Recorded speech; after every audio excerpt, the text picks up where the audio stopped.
Good morning, everybody. It's Monday, November 18th, 2024. This is a special meeting of the Commissioners of the City of Rehoboth Beach. We are live in the second floor City Hall Commissioners Room. I'd like to call this meeting to order at exactly 9 o'clock a.m. We'll start off with a roll call. Commissioner Suzanne Good. Present. Commissioner Don Preston, absent. Commissioner Ed Chernowski. Here. Commissioner Patrick Gossett. Here. Commissioner Bunky Markert. Here. Commissioner Craig Thier. Here. And Mayor Stan Mills. We don't have a full complement, but we do have a quorum and are able to formally conduct business today. I'd like to thank everybody that's watching virtually and thank everybody that's here in person. The purpose of this special meeting is for, as the agenda notes, public hearing and possible vote on the subject of amending the Rehoboth Beach Zoning Map, referred to at Chapter 270, Section 270-7 of the Municipal Code of Rehoboth Beach, Delaware, 2001, and the zoning district boundaries as referred to at Chapter 270, Section 270-8 of the Municipal Code by rezoning a portion of the property located at 330 Rehoboth Avenue, Sussex County Tax Map, parcel number 334-14.17-139.00 from R1, which is Single Family Residence District, to C1, which is Central Commercial District. I'd like to remind everybody that documents that are embedded in the agenda are available for viewing online on the portal. Including correspondence. We'll get into correspondence later, but there were 10 letters of correspondence embedded in the agenda. 3 received after the deadline for putting it in the portal, and those will be introduced later and embedded in the agenda after the fact. Would like to indicate what the sequencing of events today is. 7 steps. Number 1, introductory remarks by Interim City Solicitor Max Walton and introduction of city exhibits and identification of record correspondence. Number 2, open public hearing. Number 3, applicant's presentation. Number 4, public comments. I will repeat this later also, but public comments are limited to 1 time for up to 3 minutes. Suggest you plan ahead what you're going to say, and I'll point you to the clock over the TV so that you can maintain your time limits. Step number 5, applicants' rebuttal or additional comments, anything that they would want to say resulting from hearing the public comment. Then I will close the public hearing, and it will be up for the commissioners to discuss and have a possible vote today. With that, I want to turn it over to, in fact, I missed introducing a few people today. City Secretary Ann Womack is here. City Manager Taylor Tedder's here. Interim City Manager, no, you're not. God, no. You're not. Do you want to be? No. Stop. Interim City Solicitor Max Walton. And we do have in the audience Assistant City Manager Evan Miller here with us today. With that, I want to turn it over to Interim City Solicitor Max Walton. So, Commissioners, this is my first time here, and I probably do things a little bit different, and I have to do something a little bit different today just because it's something that I think needs to be addressed at the outset. Commissioner Good and I have had a discussion over the weekend regarding whether or not she should recuse based upon our prior participation in this. There was a prior hearing, as you all know. She spoke against that as a member of the public. It's my view, and Commissioner Good has a different view, that she should recuse herself from the hearing today. And I will just give you a quick understanding, or my understanding of the law that has occurred since that, that's occurred over the years. So this is a legislative determination because you're changing the particular zoning of a property. And generally, in a legislative kind of issue, you get to vote for any reason or no reason at all. But in a rezoning proposal, and I'm not going to get this quite right, but 100% right, because I'm not reading from the case, but the court, the Delaware Supreme Court, in a case called BC Development Association, said, Development Associates says, while zoning is a legislative act, the power of the council, here the commissioners, is analogous to that of an administrative agency because the power is delegated from the state. So even though it's legislative, you act more like an adjudicator because you have to state reasons of the record for your vote. And you have to do what the state tells you to do in order to pass a rezoning. Hence, that's the reason that we were remanded, and we're here a second time over this case. So there was not sufficient reason stated in the record for the vote. So in that situation, it's my determination that administrative agency kind of rules, recusal rules apply.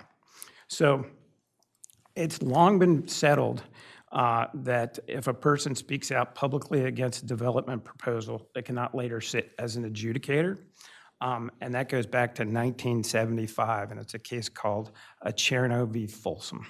And in Adjournment, there was a guy, he was and I'm just paraphrasing a much longer case. The guy was on the planning commission, and he was at the planning commission. It went to council, and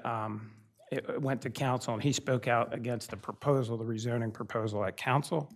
It was then remanded to the planning commission. He did not recuse himself, and that vote was then struck, and the development was deemed approved. So this has been a long-held statement of the Delaware Supreme Court in that case. I also would point you all, and if anybody wants to look at them, I have all the cases here. Jones v. Board of Education, and that's in a little bit slightly different context, right? There was a dispute with regard to termination of a teacher, and the teacher had taught the kids of that of the board member, and so there was some issue there.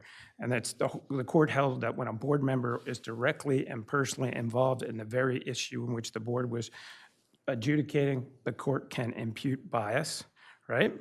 And in reading the transcript of what happened before, Commissioner Good had an opinion, which he stated on the record in that case.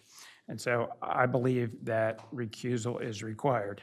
That's further buttressed by the case of Makes. And in that case, there was a situation where the Board of Adjustment member who stated on the record says, I don't believe we should ever grant this type of variance. And the court said, well, that's implicit bias because that's exactly what the board is supposed to do. It is my view in handling many recusal matters and dealing with recusals over the course of the years, if this went to the Public Integrity Commission, I am sure that I have very likely, I don't want to say I'm sure, but I'm very likely they would find a recusal. I bring this up today because a mistake also has dire consequences. If someone participates and it's later found that recusal is required, that recusal is imputed to the entire council. The failure to recuse, it becomes a bias against the entire council. So there was a case out of Ellesmere, and it's Sullivan v. Ellesmere, where they were, and we're not doing this today, Chief, but they were going to fire a police chief, essentially. And so I saw the chief there, and I'm like, boy, I wish the chief wasn't here when I had to talk about this case. So at the end of the day, there was a council person who the police chief said, you're firing me because you, council person, wanted me to hire your son-in-law, and you're after me because I didn't rank your son-in-law or boyfriend or whatever the highest, so therefore, and that person didn't recuse themselves. There was only bias as to one of the members of the council that was found. They said that council person should have recused themselves, but didn't. That bias was then imputed to the entire council, and it caused reversal.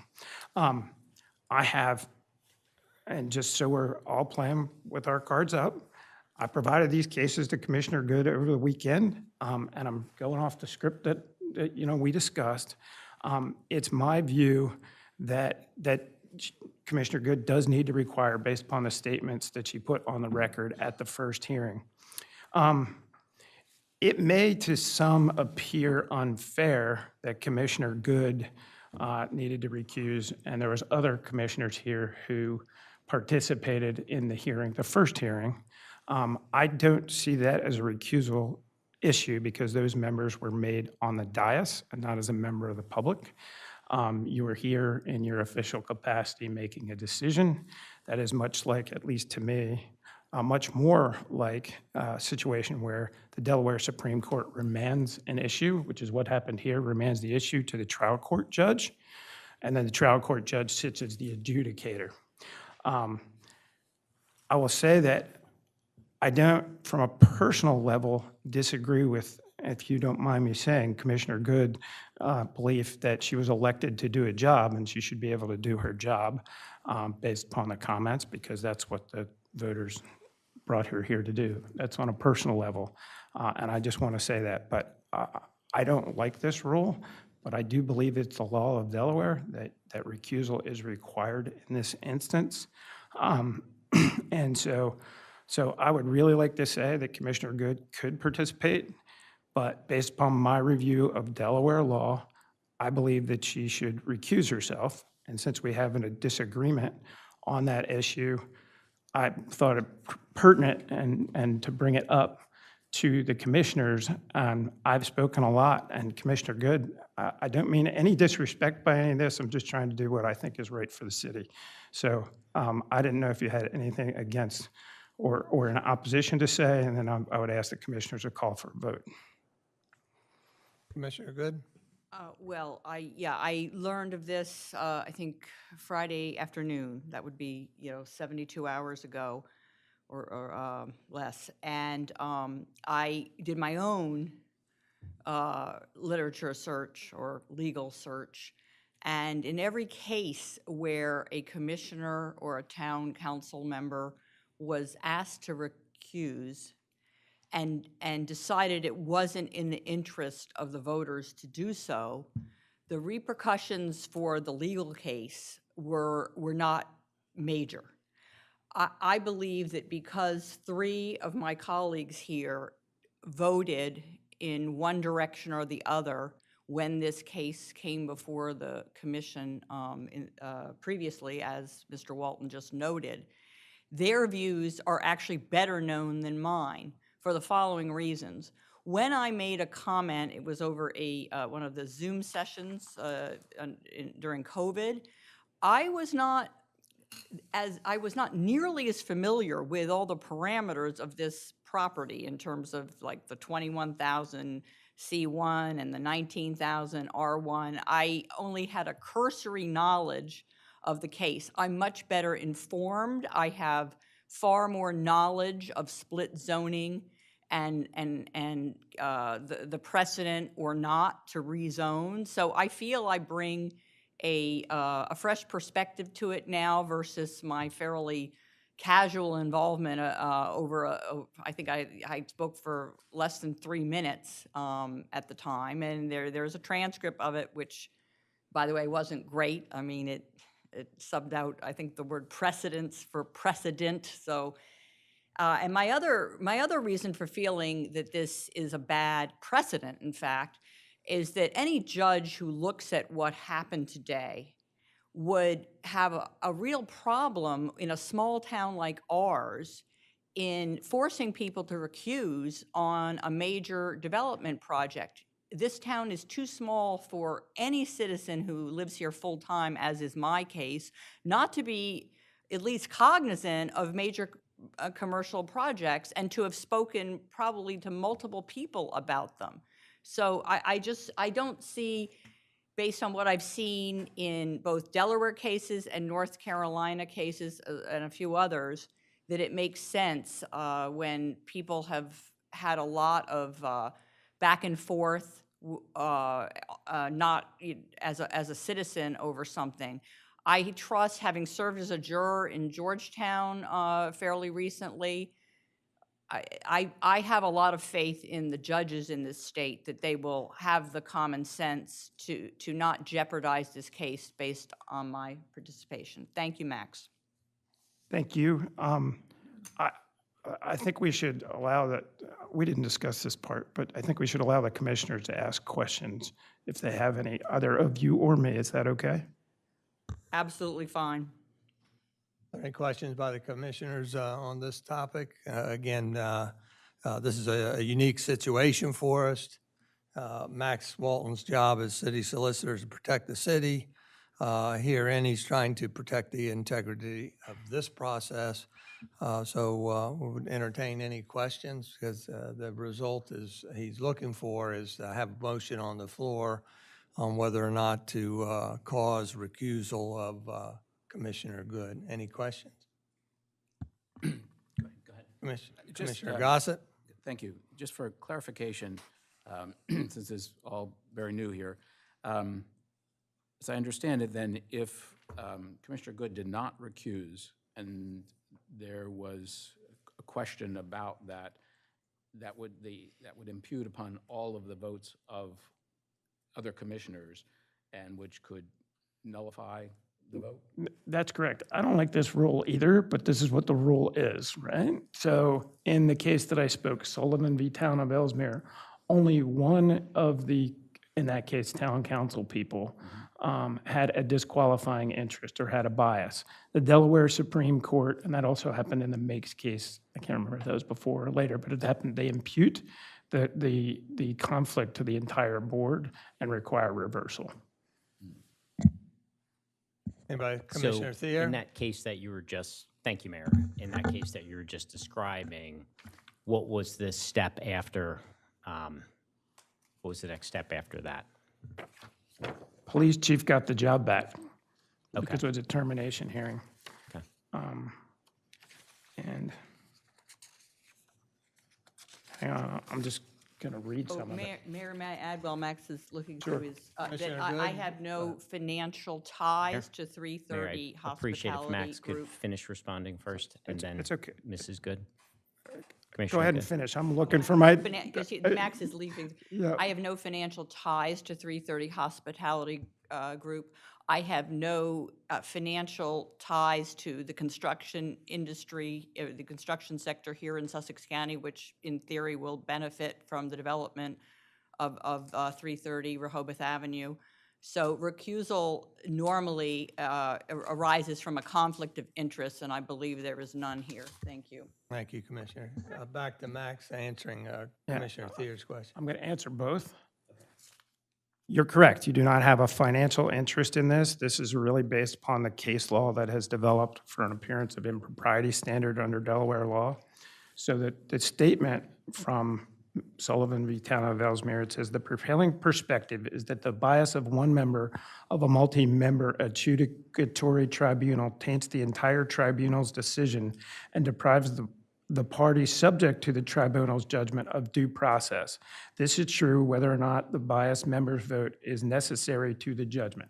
So what they mean by that is, in other words, in that case, it was a 5-0 or a 7-0 vote, right? So if we just knocked out that one person's vote, the police chief still got fired, right? But they said, no, he gets an entirely new hearing. So that's the state of the law as I see it. So, going to ask my question slightly differently, which is. Sure, sorry about that. So, police chief got the job back. They then could have had an entire new hearing? Yes. Okay.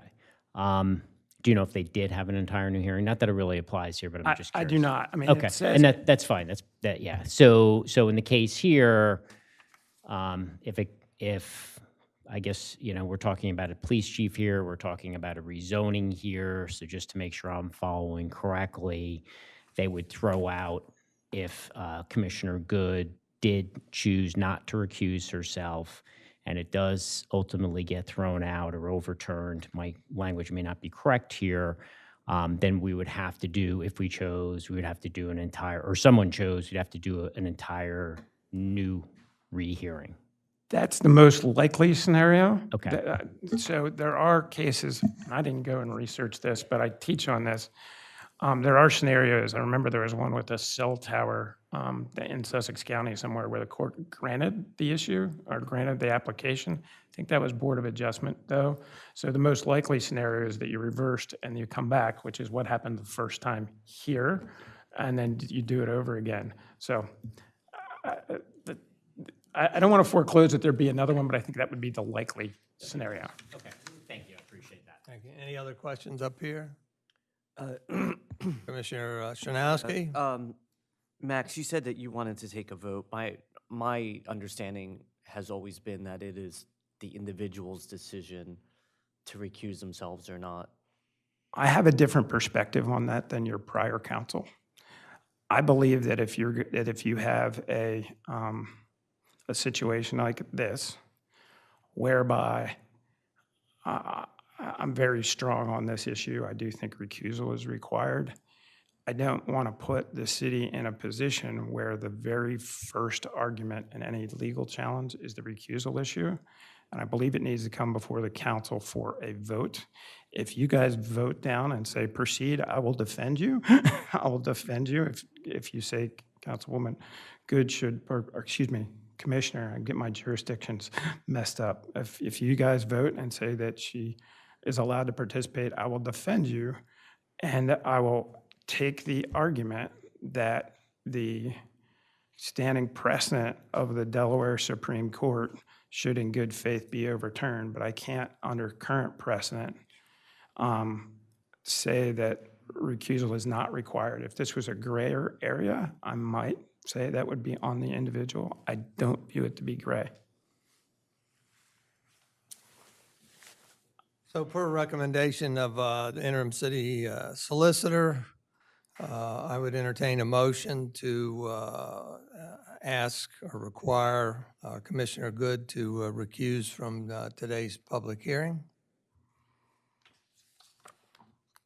So moved. Have a second?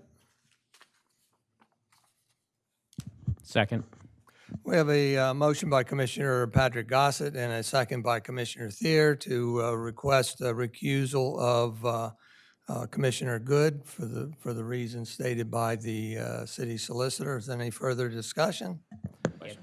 Go ahead, Patrick. Sorry, just for clarification, in past recusals of commissioners, it was part of the practice, if you will, that they actually left the room and not participated in any manner. Is that what you would foresee, or what is the process? Whatever your process has been. Obviously, I am a short-termer here. Well, let me answer. The process is for us dictated by the Public Integrity Commission. That's where we get our guidance from, and their requirement is that when you recuse, you leave the room. That's the way you've done it. That's what they've said. That's what they've said. Commissioner Thier? Yes, thank you, Mayor. I just want to clarify the voting here. So if we're voting yes, we're voting that she should recuse herself. Correct. And no means Commissioner Good can participate in the proceeding. Great, thank you. Any further discussion? Again, Commissioner Shanowski? This is a request. It's not a mandate. No, it's if Actually- you're going to vote, it's a requirement. It's, You're going to vote to require. Patrick, was your motion? I think I used the word request. Did you use the word mandate? I just followed your word, but I would think it would be a requirement for recusal. That's the actual language that would be.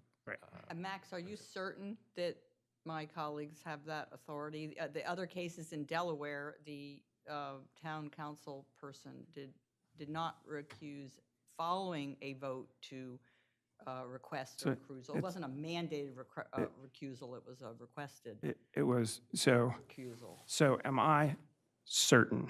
100%. Okay. No, Okay. I'm not. I wanted to tell you, like, no. That's I want to tell you. problematic, So because- I just have not, as you're well aware, this came up on Thursday is the first time I learned all of it. too aware, Right, yes. right. So bear with me. So I'm going to give you my answer because you asked if I was 100% certain, and I answered honestly. I said no. It is my view, and I think it's very extremely defensible, that if there's a matter which could taint the proceedings, that the council has the inherent authority to require recusal of a member when that could be, when participation could be something that would cause reversal of the matter. I am not aware, to be 100% honest with you, of a case where that has done. I have been doing this now for 4 years, right? And I've only had to deal with these situations once or twice. So, uh, so I'm just trying to be as honest as I can with you that I just didn't have a chance. I actually called one of my colleagues on my way down here to try to get an answer to that question to see if they knew an answer.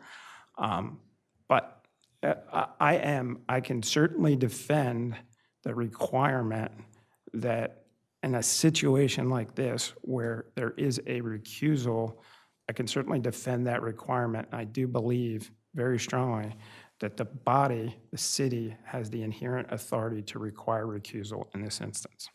Okay, thank you. I probably will have to abide by that, but from a practical point of view, I believe if this plaintiff does not prevail, she and her counsel will appeal on some grounds, so it won't make a difference as to whether it's on the grounds of my refusal to recuse or it's on some other grounds. So I think you're trying to protect the city, but there's no real need because unfortunately, unless, a clear message is conveyed to the plaintiff, this won't be over let's- whether I'm here or not. Let's in my use, opinion. it's really the applicant. It's not really a plaintiff right now. The applicant in the rezoning, sorry. And so that may or may not be true. Let's assume it to be true just for present purposes. My bringing this issue to the forefront is that I don't want this to be an issue as part of that appeal based upon what I believe is a very clear guidance from the Delaware courts on this issue. And All right, we've got a motion on the floor. Actually, I would like, Patrick, for you to consider amending your motion to use the word mandate or require. or require, not request. Stated the requirement for Commissioner Good to recuse herself based on advisement from city solicitor and stated on cases that existing previously that deal with this issue in the state of Delaware. We have Who seconded? amend the second, Commissioner Thier. Yeah, amend the second. All righty. So we've got a motion again by Commissioner Gossett and a second by Commissioner Craig Thier to mandate recusal of Commissioner Suzanne Good in this matter as noted. Is there any? Mayor, I'd like to make a comment Yeah. before we vote. This is tricky for me, and I think clearly there's not a financial conflict of interest. A very, I think, broad statement was made. Admittedly, that was not well informed, and I think Commissioner Good has indicated that she is much more well-informed at this time and holds a different position in which she would look at this objectively. I think it's a very slippery slope when we have the ability, and I'm not certain that we have the ability to mandate someone's recusal on something that has a fairly broad statement. Because all of us have had conversations with people about certain projects.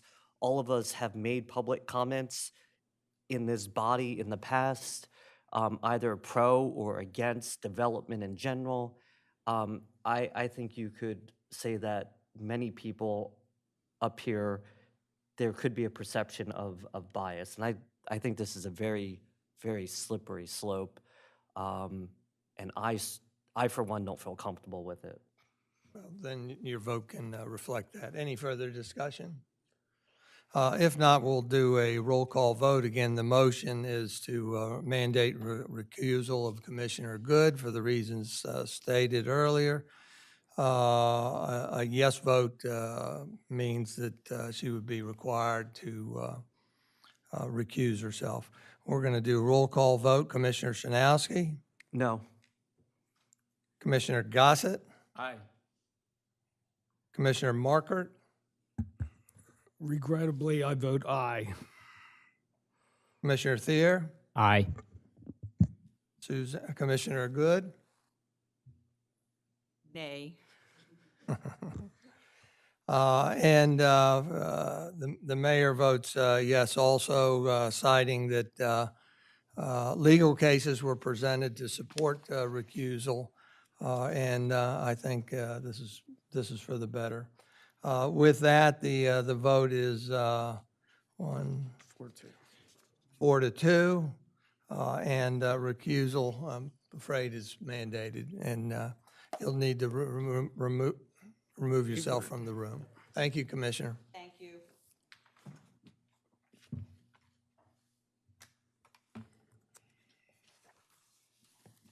So, Mayor? So with that, we're going back to step one, introductory remarks by interim city manager. So I'd like you to just open the hearing, because I'm going to put some items on the record, and I'm going to give some, so if you could just say, the hearing is now open, I'm turning it over. The public hearing is now open. All right, so let me go through, I've never done this with you all before. I believe most of you have been through this, but I just wanted to make some initial comments, because I didn't anticipate making the initial comments that I actually made today. So this is a rezoning. It is on the record review. If it's taken an appeal, you must base decisions based upon what's presented, either in the public comments, or in written things that were received, or in the applicant's presentation. I'm going to be putting some items into the record. I've sent them to opposing counsel ahead of time. They're kind of foundational items. As you all are aware, there was a hearing before that was reversed by the Superior Court. This is not a continuation of that hearing. It's an entirely new hearing. You need to base your votes on what's presented today. You're free to ask questions of anybody, the applicant or otherwise. As the mayor stated, rules for public comment are the same as normal. So it's 3 minutes a person. There is no formal burden per se in a rezoning hearing, but the applicant has to make their case and make the record for why the rezoning should be granted. As you're aware, zoning is a legislative act, but you must state the reasons in the record for your vote, and based upon the record and facts as presented, whether or not the factors are met. I have provided you a confidential memo on that, and I hope you all had a chance to read it. Mr. Mayor, I have pre-marked several exhibits, which I'm just going to read in. Exhibit 1 is the June 7th, 2019 application, which is for this case. And it's a letter from Morris James, Mr. Hutt. The second, and I'm just going to burn through these really quickly, is a March 5th, 2012 letter from Mr. Hutt to the Planning Commission. Exhibit 3 is a memo to the City of Rehoboth Beach to the Planning Commission from Mr. West. Exhibit 4 is the Planning Commission's meeting minutes from December 10th, 2021. Exhibit 5 is a previous memo that dated to Mr. Mayor Mills from Michael Bryan, dated December 21st, 2021, regarding the Planning Commission recommendation.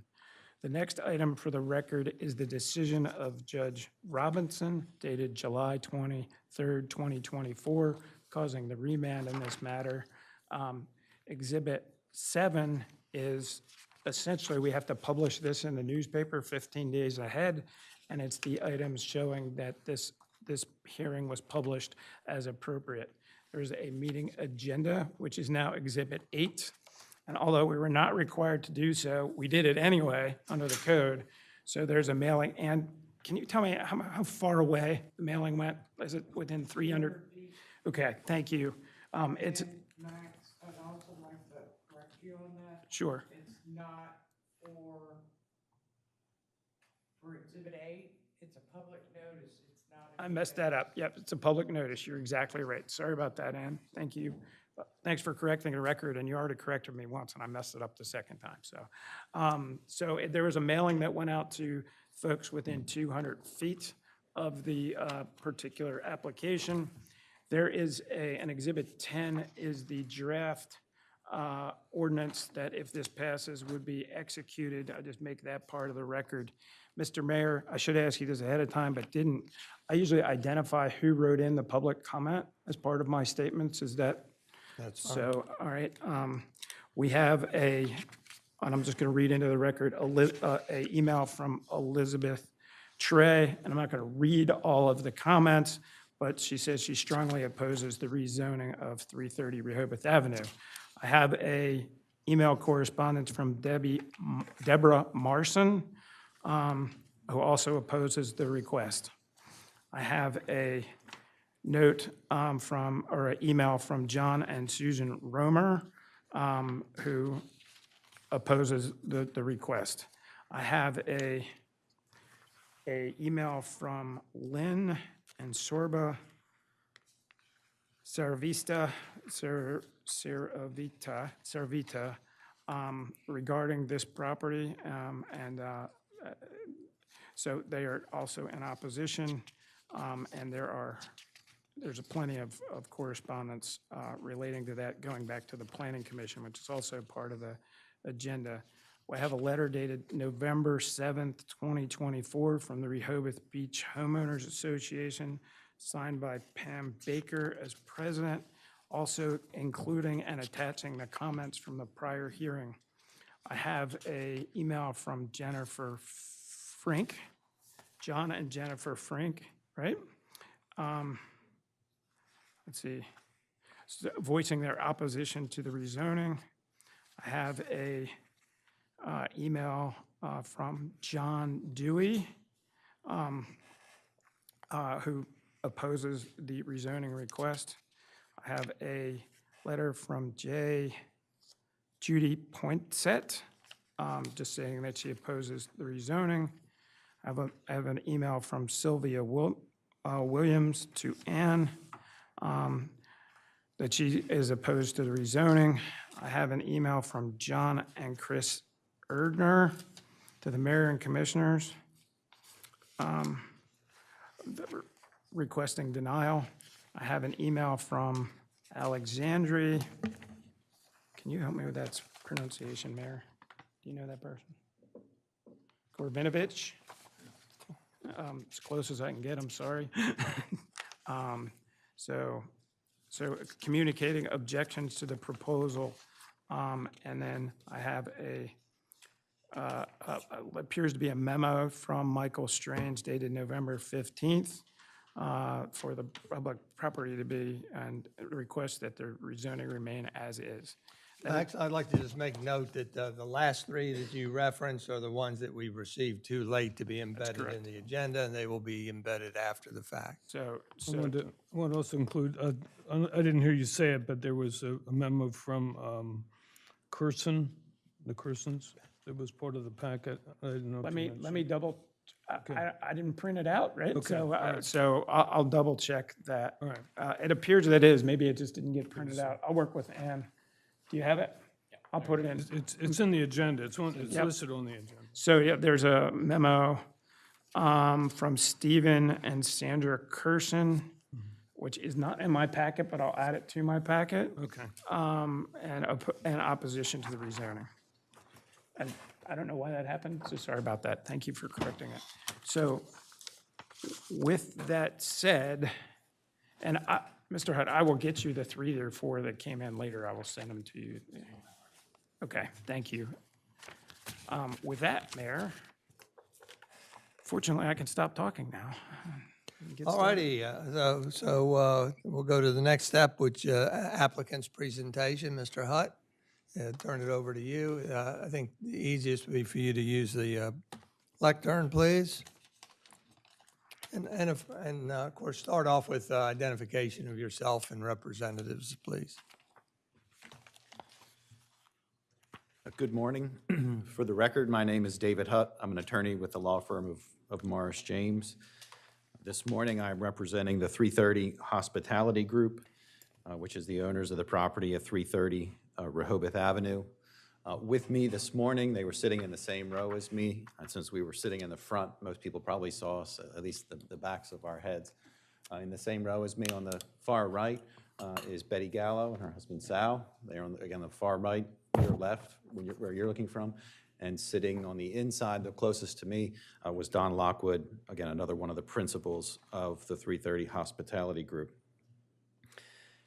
As there's already been quite a bit of discourse, I did want to note that while there are exhibits that have been specifically identified, and I agree with Mr. Walton's characterization of them as what I believe he called them foundational items for the application. The application began in some time ago in 2019, and the record of that application is part of these proceedings. And I would venture to say that that includes the transcripts of the hearings as well as whatever the city has in its files related to this application, which began in 2019 and now here near the end of 2024, the application continues. As this matter has a somewhat extended history, I thought it would be helpful to start with an explanation of how we arrived here this morning. For some of you, there will be a little bit of review as we talk about this, as I recognize that several of the commissioners considered the original change of zone application. But just to help provide some context for this, there was a reference to this during the prior discussion.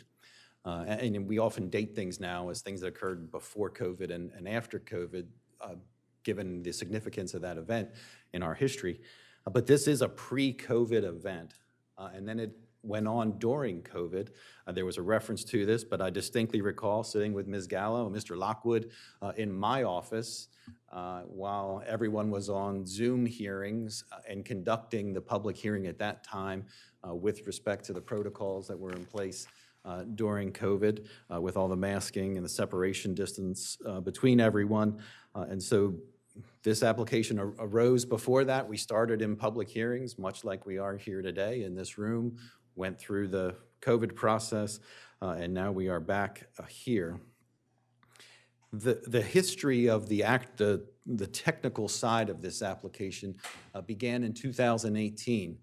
Mr. Lockwood, an engineering firm, and myself, and an architect, had some preliminary meetings with members of the city regarding a redevelopment of the property at 330 Rehoboth Avenue. That led to a slightly more formal process. There was a conceptual review or sketch plan review that was filed with the city, and that was scheduled and considered by the city's planning commission in January of 2019. In January of 2019, I presented the conceptual review for the redevelopment of 330 Rehoboth Avenue as a hotel. The project was identified, as some of you will recall, as the Grand at Rehoboth. That was the name that was given to that project at the time. One of the primary purposes of that sketch plan review was to obtain direction from the city, and specifically the city's planning commission, as to how to address the difficult issues that arrive when a single property has a split zoning designation. Through those preliminary discussions with the members of the city staff, that issue arose, and those discussions worked their way into that conceptual review before the planning commission. And essentially, there are two primary routes, and maybe two only routes, but I'll just say two primary routes for handling a redevelopment of a property such as 330 Rehoboth Avenue that has a split zoning designation. The first is a series of variance applications that would include use variances as well as area variances to try to bring whatever that redevelopment project is into, since it can't conform with the code, to try to obtain those variances. And as the city commissioners are aware, that would involve a Board of Adjustment review process. The second option, instead of the Board of Adjustment variance process that I just described, the second option would be a rezoning of the property so that it has a single zoning classification, as is the application that is here in front of you this afternoon, or this morning rather. At the conclusion of that conceptual review in January of 2019, the then chairman of the Planning Commission, Chairman Mellon, certainly not the current chairman, but then chairman of the Planning Commission, conducted a straw poll, as is fairly typical of a conceptual review, and asked the members to determine which direction the Planning Commission thought would be the more appropriate direction to allow the redevelopment of this property. A series of variances or a rezoning. The consensus of the Planning Commission at that time was that it would be better to seek a rezoning rather than a series of use and area variances. And of course, when you think about it, that certainly makes sense. And it makes sense because sound land use planning has one zoning classification to apply across a property that is being used as for one single use, as is proposed here. Significantly, this would mean that whether you're the property owner, members of the public, engineers and land planners, and of course, significantly, the city's building and licensing office, everyone knows what to apply, what code provisions apply to that property. This is the FAR for the property. This is the lot coverage requirement. These are the height, area, bulk requirements for the property because it has one singular zoning classification, and those things follow directly from the code. After that discussion, some tweaking was done to the plan, and in June of 2019, the change of zone application that we're here on this morning was filed with the mayor and city commissioners. About 2 weeks later, the mayor and city commissioners, as is your typical practice, you referred the application back to the Planning Commission in order to make a recommendation to this body. On August 9th, 2019, the Planning Commission then considered the application. At that time, my client was the 99-year tenant of the property, and the landlord and my client were involved in a dispute, and the landlord attended the hearing and objected to my client's standing to bring a change of zone application for the property. At that meeting in August of 2019, the Planning Commission voted to recommend to city commissioners that consideration of the change of zone application be delayed until the standing issue was resolved amongst the parties. That landlord-tenant lawsuit was resolved, and that concluded with the applicant that you have in front of you this morning, 330 Hospitality Group LLC, owning the property. For everyone's recollection, and I have copies and I'm happy to hand them out, but they're already part of the overall record for this. But as you'll likely recall from the last hearing, there is a letter of support for this change of zone application from that prior owner of the property, the former landlord. I'm happy to hand those out. Yeah, can Mr. you Wall? submit that as part of the record? Certainly. We can hash this out later. I don't know exactly what the record is in this case, just to be 100% honest. I know you take the position it's everything that happened before. I don't know that I agree or disagree, but at the end of the day, if you have documents, I'd like to hand them out and make them part of this record. If I may I just hand them down? Yeah. There's enough for everyone to have one. And Mr. Walton, you heard my position, that is my position, that everything from the filing of the application till the conclusion of this is part of the record for this change of zone Understand, and application. I want you to be, I want to be very clear. I'm not saying one way or the other. I got to look into that, right? But to the extent that we can make a record today on what needed for appeal in case it goes another direction, I would like to do that as well. And out of an abundance of caution, that's why I'm handing this out, Mr. Walton. Very good. That'll be Exhibit 11, or 12, excuse me. Exhibit what? 12. Exhibit 12.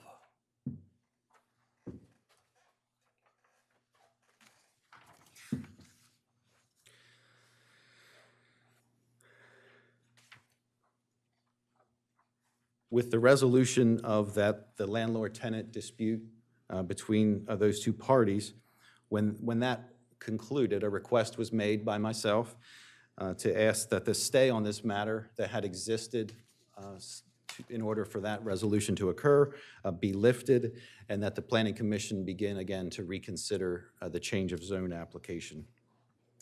There was a series of meetings with the Planning Commission at which it considered this application, and we'll talk about some of those things here as we go through here this application this morning. But it all culminated on December 10th, 2021. with the Planning Commission having a split vote of 5 to 3 to 1, and the one is someone who recused themselves, so it wasn't like it was a tie, but the person sort of withdrew from the vote. And that 5 to 3 split vote recommended to this body that the change of zone application be denied, and related to a number of things, but principally, there was a change of position from that initial question and that initial straw poll that was conducted by Chairman Mellon of the Planning Commission, and that, are you going to seek a series of variances, or are you going to seek a change of zone of the property? And the Planning Commission indicated that a series of variances would be their preference instead of a rezoning. In addition, What was the date of that meeting again? their decision was December 10th, 2021. There was a couple of meetings that occurred before that, but that was the decision, Commissioner Goss. 21, thank you. That's correct. In addition to changing its mind on the right path for this property, there was a part of the reason that there was a series of meetings with the Planning Commission was that it was thought that as part of the rezoning, it'd be appropriate to place a restrictive covenant against the property, a unilaterally placed restrictive covenant by the owner, restricting certain items of use or certain types of uses, as well as providing some additional bulk area standards. Ultimately, the Planning Commission rejected that restrictive covenant or that approach for this change of zone application, and of course as I said, sent that recommendation along to, that recommendation for denial along to this body. And I would note with respect to that restrictive covenant that there was several meetings where that restrictive covenant was discussed. The restrictive covenant was actually the joint efforts of myself on behalf of the property owner, the city solicitor at that time, as well as the city planner. There was actually a series of meetings, calls, and back and forth regarding that restrictive covenant that the Planning Commission ultimately rejected. On February the 18th of 2022, this body conducted the public hearing on the change of zone application. About a month later, or exactly a month later, on March 18th, there was a vote taken by the mayor and commissioners to deny the requested zoning change. And as those of you who were here will likely recall, the vote was 5 to 2, so another split vote on that change of zone application. As was noted, and you have some of this already in the record that Mr. Walton has introduced, the decision of the mayor and commissioners to deny the change of zone application was appealed initially through the Court of Chancery, and then that litigation ultimately concluded in the Delaware Superior Court with Judge Robinson's decision. That is one of the exhibits that Mr. Walton introduced. Judge Robinson's decision is dated July 23rd, 2024, and as was noted, he remanded the change of zone application back to the city for a new hearing. And it took a little while, but that is actually the history of how we got here to this point this morning. With that procedural background and history,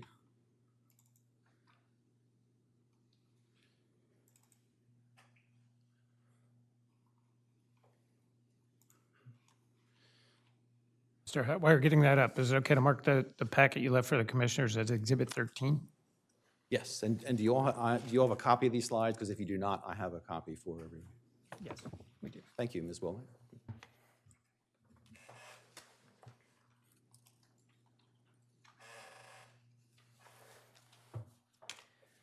And each of the items that you'll be looking at here was already a part of former presentations that have been given. Some of the slides have been updated, but they are all part of what's been part of this record since 2019. But again, with that history, I did want to take a few minutes to describe the property itself. I know everyone in this room is very familiar with the property, but I wanted to give the details of the property, as well as the history of its use for more than 50 years now. Obviously, the address of the property is 330 Rehoboth Avenue, and it sits at the intersection of Rehoboth Avenue and State Road.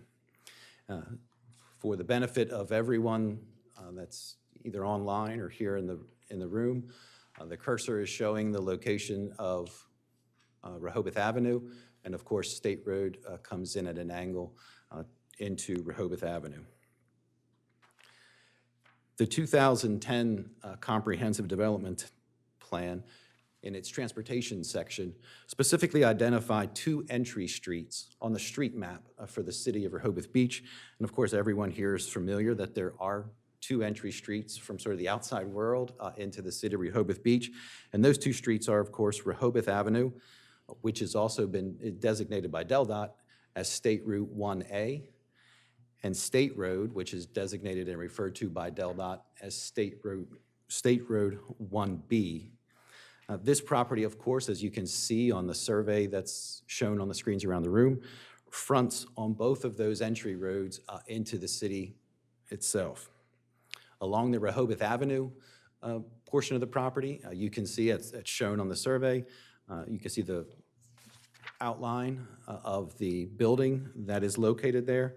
And then along the frontage and within the area behind that frontage on State Road is, of course, the parking lot for that building that's located on the property. As this property sits at the corner of the 2 entry roadways into the city, it is one of the key gateway properties to the city of Rehoboth Beach.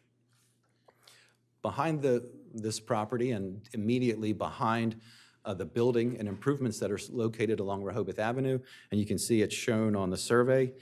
You have the Scarborough Village condominiums, and specifically Building 6 of that condominium regime is the building that is closest to the property as it sits immediately behind the building where the cursor is located now. And I know some of the letters that you have seen are from that Scarborough Village condominium owners. Behind the parking area and beside the parking area are single-family lots that are part of Country Club Estates. Across State Road, and not depicted on this, is the Barrister Building, and then next to that is a parcel owned by the city itself.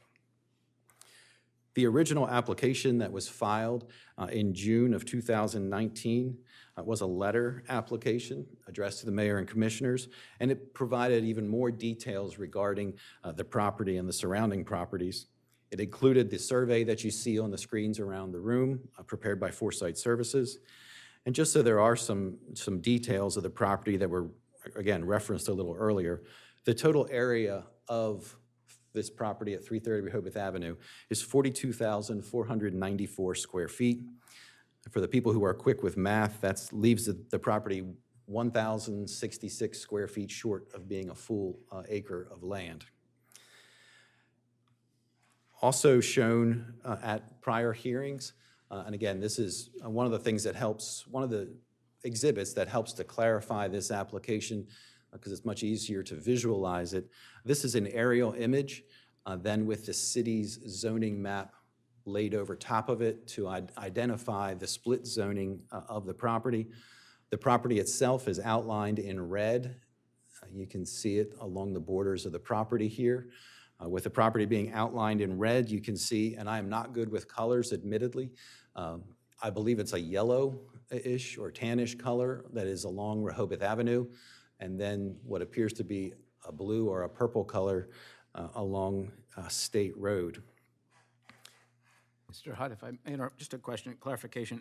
On the previous document, the survey that you showed, it stated December 13th, 2023. Is that, it's a little over 10 years old. Has there been any updated survey done, or is this still an accurate survey as reflected in current status? It is still an accurate survey as nothing has changed about the property since that survey was completed. And could you, just for my clarification, on the easternmost side, it's lot 116, Rehoboth Beach Camp Meeting Association. Do you know what physically is located in that lot at the present time? believe that's part of the Dogfish Head complex. Thank you.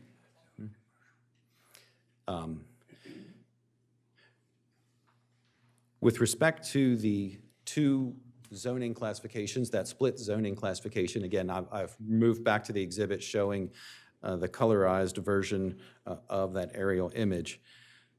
23,006, a little more than 23,067 square feet are zoned C1, the commercial zoning classification. Again, that's the yellow color. That's along Rehoboth Avenue. Not trying to be tricky, but we've now flipped. Rehoboth Avenue is at the top of the screen instead of the bottom of the screen, and State Road now comes in from left to right rather than right to left on this image. With respect to the R1 portion of the property, which again is this blue or purple that you see situated along State Road, that is a little over 19,425, specifically 19,425.67 square feet, and that is zoned R1, which is part of the residential district here in the city. As you can see, and this map provides a good deal of context for the surrounding area. As you can see, and as you would anticipate, all of the properties along Rehoboth Avenue share that same coloring designation, as they are all part of the C1 commercial district. Behind the property, and we talked about this when we were looking at the survey, the Scarborough Village condominiums are zoned R2. Then with respect to the split zone portion of this property, and then to the rear of where the parking lot is, and then to the side of that parking lot, that lighter blue or pink maybe color is the R1. And then again, that's part of the Country Club of Villages. Significantly, across the street, you have the city-owned property, and then as you travel further, as if you were traveling from Rehoboth Avenue and out, as you travel further out of the central part of the city, this parcel here, which is another shade of green, is zoned C3, which is the city's secondary commercial district. And I'll talk about that one a little later, but that property is significant as part of this application because it shows that there is commercial zoning as you move out from and away from Rehoboth Avenue. The commercial part of State Road continues beyond just what you see along Rehoboth Avenue. The property itself is currently used by the Limitless Development Corporation as part of its offices. But no doubt, if anyone in the city ever talks about this property, the first reference that everyone makes to it is the former location of the Seahorse Restaurant. That is still how I believe most people refer to this property. The Lehman family owned and operated that restaurant for many years at that location. Chili Billy's. I will get to, well, I don't think many people remember that, Mr. Mayor, but I'll get to that. Certainly, the Seahorse Restaurant was there for about 30 years when we looked at the history of this. You know, again, it was a great location for the Seahorse Restaurant at the gateway there to the city from State Road and Rehoboth Avenue.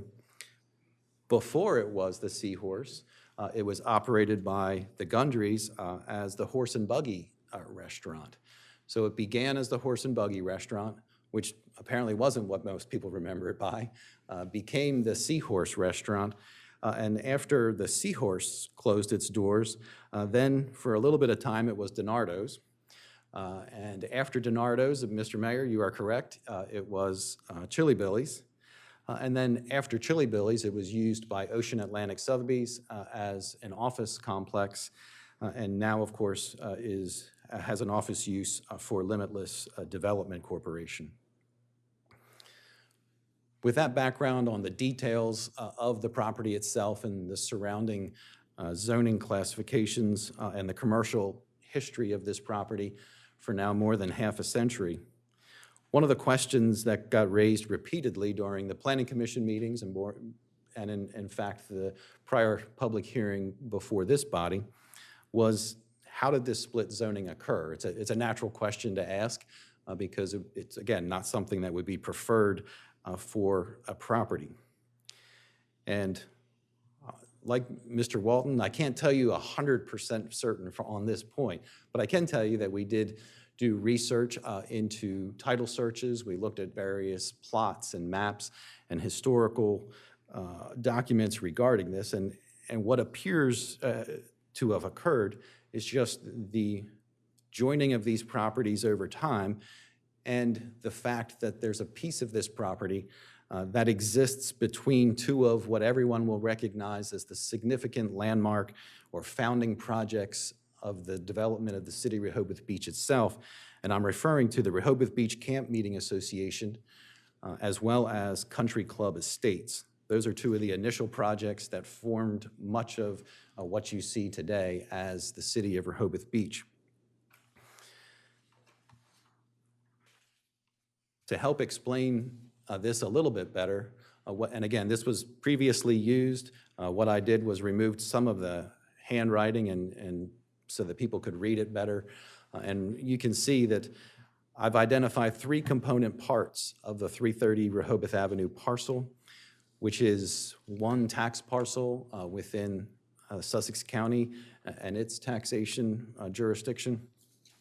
And of course, once again, Rehoboth Avenue runs from left to right across the top of the screen, and State Road comes in, starting the lower left-hand corner up to Rehoboth Avenue. The portion of the property that is highlighted in yellow is the Rehoboth Avenue portion, and of course, that is part of the Rehoboth Beach Camp Meeting Association, original plot and subdivision for Rehoboth Beach.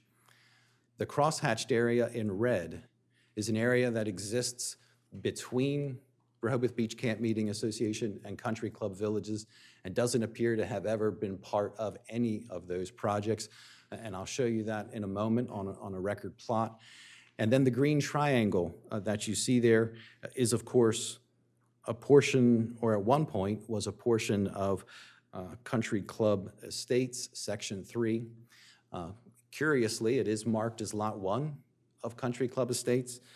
And I said curiously because even more curious is that it has absolutely no frontage on a piece of, on a public highway or roadway.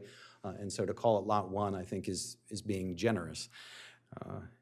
As I mentioned, there is this area in between the crosshatched area. So you have the yellow area, which is the Rehoboth Beach Camp Meeting Association, the green area, which is Country Club Estates or Village, and then that area in between has been designated, when you look at the historical plots, as belonging to the Eastern Shore Public Utility. So there was a utility use that existed between those two founding projects within the city of Rehoboth Beach. There are several name changes that occurred to the Eastern Shore Utility over time, and eventually, if you were to follow that all the way through, it's part of Delmarva Power.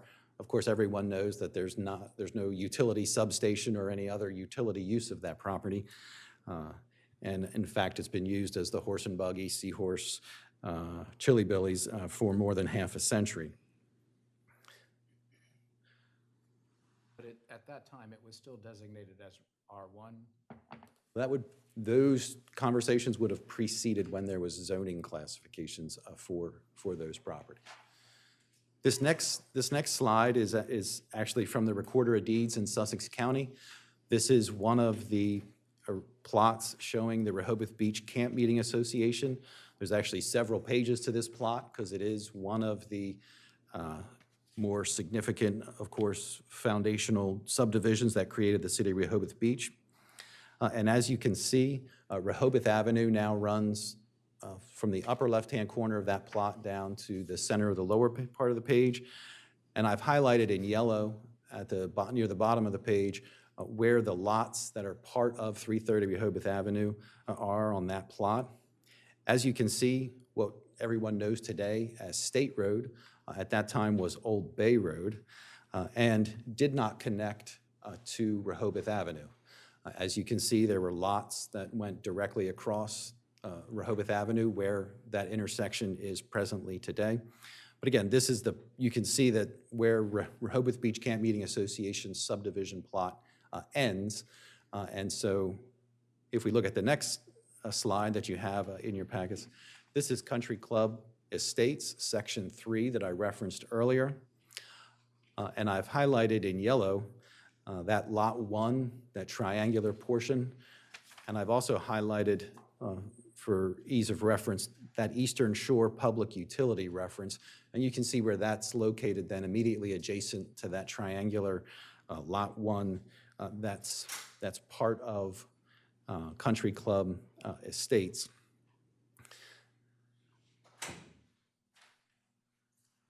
So if you recall, those are what I showed you was the record documents that show these 3 blocks of land. And I point out this history because it's the most logical explanation of how this split zoning arose. You have the Rehoboth Beach Camp Meeting Association plot, you have the Country Club plot, and then in between those two, you had a utility owned property and use. And over time, those properties were sold to various owners and amalgamated into one piece of land, just under an acre, and then used for more than half a century in the commercial manner that we just reviewed with all the various restaurants and then office uses that occurred over time. In speaking with several longtime Rehoboth Beach residents as this was being researched, the current configuration and what's on the screens now is back to the plots, or the survey rather, that was shown initially and part of the original application. But in speaking with those longtime Rehoboth Beach residents, the current configuration of this property that you see with a building located along the Rehoboth Avenue frontage, and then the parking for that commercial use and building being along the state road frontage, is the only configuration that anyone could ever remember. I talked to a number of people, and in fact, during one of the Planning Commission meetings, and that occurred more than 4 years ago, that Planning Commission member noted that they had a 47-year, they were very specific, they said they had a 47-year memory of that property, and for those 47 years, the property had always been in that exact configuration that you see today. Of course, that would have been in 2021, so moving forward and adding more years to that, we are certainly now well over the half-century mark of that use and configuration for the property. The significance for this morning's hearing is that all of those uses, beginning with the horse and buggy, which is the first commercial use that everyone seems to recognize, and then the seahorse and the other uses, all of those uses that followed, and the current use, are all non-conforming as to that parking area that exists along State Road. And this is because parking for commercial uses is not allowed to occur on a residentially zoned property, this R1 portion of this property. It's likely due to the length of time that those restaurants existed there and then these uses, that this nonconformity has never been recognized. When you have a building that exists for that long and that configuration, that site plan, as it were, just the existence of those items, there's really nothing that brings that to someone's attention. But this nonconformity, of course, that has existed for this period of time, the spotlight gets shown right directly on it when the property is about to be redeveloped. And due to the age and condition of the building, a redevelopment is in store for this gateway property at the city. A redevelopment of the property would require demolition of the existing structures, and of course that would mean also the construction of new improvements at the property. With this need to demolish the existing building and then begin the reconstruction of the property to redevelop it, that of course led to those initial meetings that I talked about with the city, that conceptual review, and then the ultimate decision by this body, and now we're back here again on remand. As the commissioners are likely aware, and you may recall, I commented on this at the initial public hearing, but the split zoning of properties is disfavored as a land use principle, and just generally is a disfavored item because of the many difficulties and issues that arise. And of course, that disfavoring makes sense just as a general land use principle, but it also makes sense in the specific context of 330 Rehoboth Avenue. At that initial sketch plan review in January of 2019, we had a discussion with the Planning Commission members. In addition, we had a discussion with the building official at that time, which was not Mr. Janis, it was Mr. Molina at that time. But during those discussions and reports that were made, there was a number of things that were talked about, and I wanted to go through some of those just to indicate why the Planning Commission at that time thought that the better course for this was a change of zone and not a series of variances. First, of course, is that there are different permitted uses in the different zoning classifications, and while that seems like a basic fundamental thing to say and an obvious statement, the uses in the C1 commercial district are different than those in the R1. And so if you want to use this what's now presently a parking area as part of a commercial application or project, it would require a use variance to allow that to occur. And Mr. Walton is the city solicitor, interim city solicitor at this time, but he will tell you that a use variance is a rare variance, I believe, and a difficult variance to achieve for a number of reasons. There's a somewhat small, I think, body of case law on use variances as compared to the more typical area variance where someone's looking for an adjustment to a setback or a coverage type analysis. So the first variance that would need to be sought is a use variance for the use of that area that's zoned R1 on the property. Getting into some of the more specific variances that might be required then, and these would all be area variances, which are the much more typical variance that the Board of Adjustment sees when it meets. And again, as I indicated, these are the typical things. For instance, the first one would likely be a calculation of FAR for the floor area ratio for the property. There's a difference between the floor area ratio in a residential zoning classification and a commercial zoning classification. And somehow those would have to be brought together and then in some fashion utilized for the entirety of the property, again, subject to a variance application. There are different lot coverage requirements in those various zoning classifications. And just like with the FAR calculation, there would again have to be calculations and almost certainly variances from those. Of course, there's also different height, area, bulk. Those are all your typical setback requirements that you have. And every zoning classification has its own parameters for those with respect to that zoning classification. And so there would be additional area variances that would be sought as part of that. Of course, as I've indicated, this would lead to that series of variances that would need to be filed with a Board of Adjustment, which would involve novel interpretations of the code. And I would say that they're novel interpretations because the code does not have provisions addressing or anticipating mixed zoning districts. For instance, you won't find a zoning code provision regarding the interaction of different uses and standards on a split zone property. You don't ever find a section of the code that says if your property's split zoned, these are the permitted uses. If your property is split zoned, this is how FAR is calculated. This is the coverage.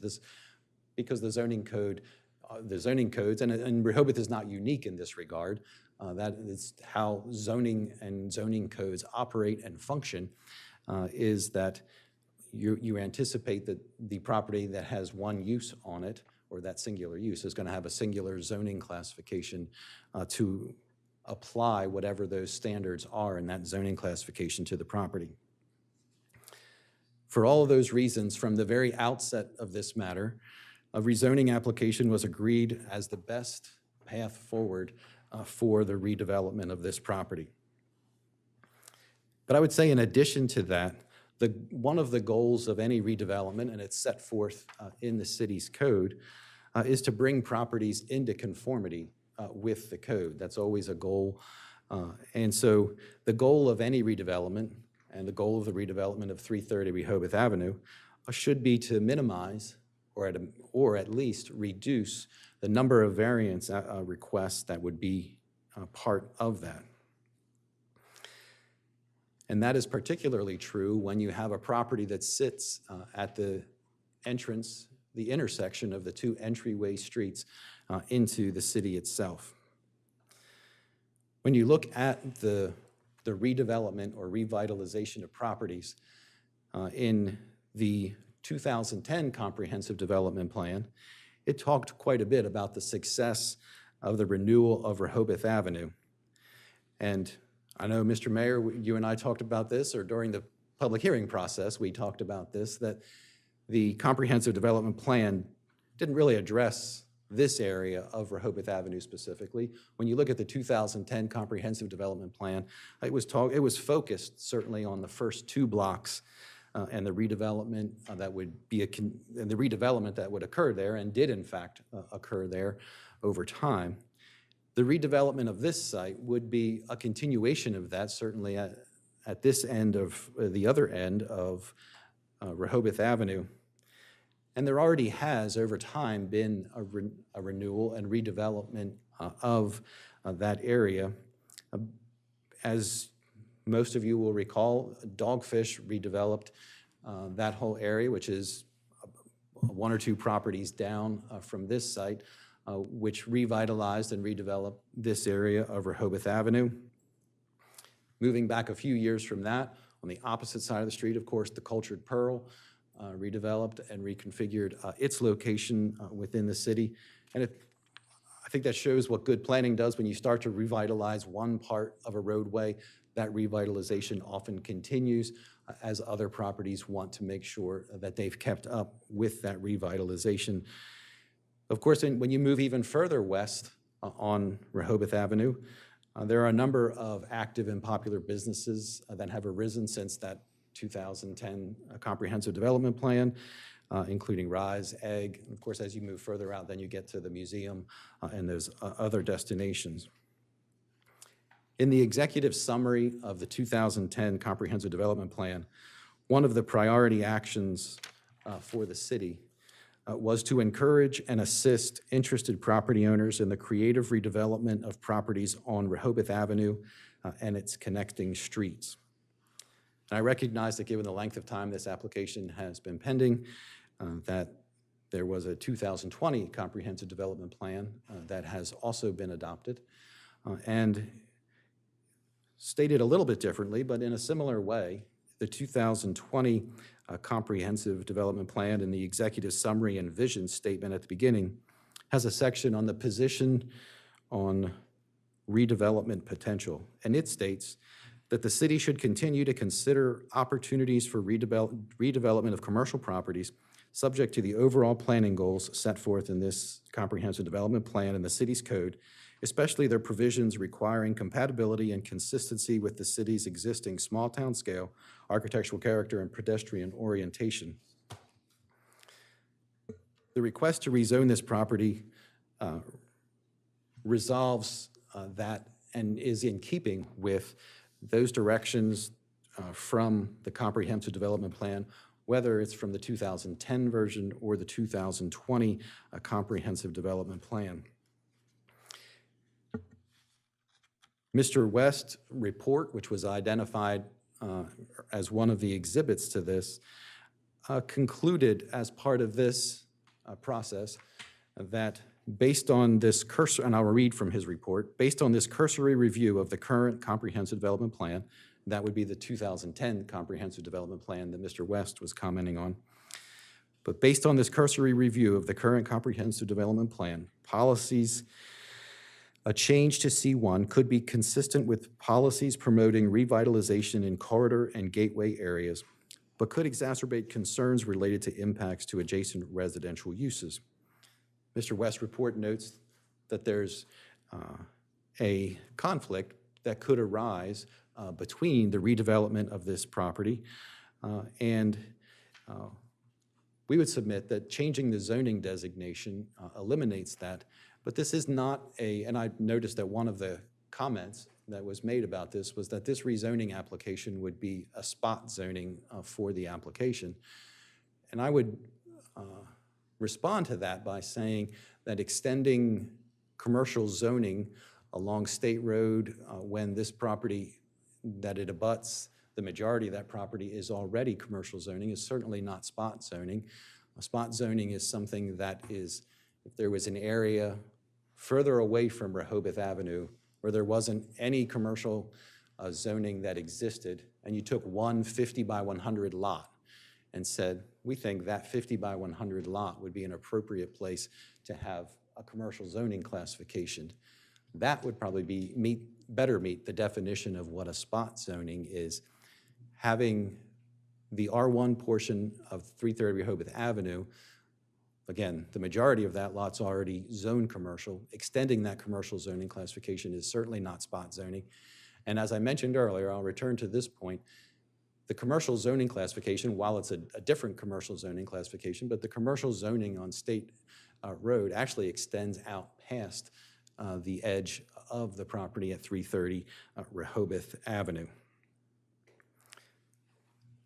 Many of the comments relate to the fact that this would be precedent setting, and Mr. Walton can certainly advise you better than I can on what precedent, if any, that this would set. But I would say the precedent for this property has been set over the last half century or more when it has been used in a commercial fashion.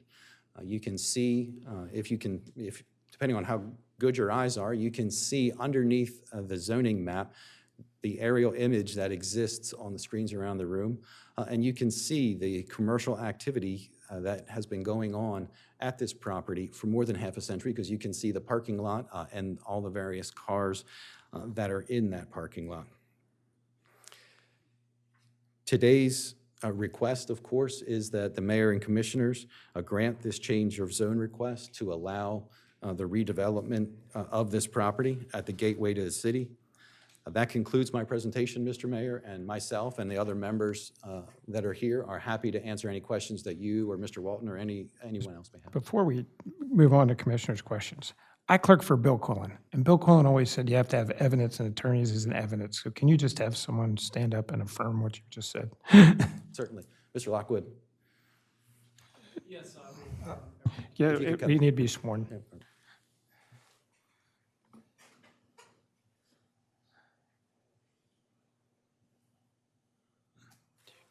Thank you. Are you going to swear him in, Mr. Walton? You do swear, or do I? Do you swear to tell the whole truth in this matter? I do. Mr. Lockwood, if you could stay right there for a minute. You've heard the presentation that I made to the Board of Commissioners and Mayor here this morning. Is what was related to them true and correct?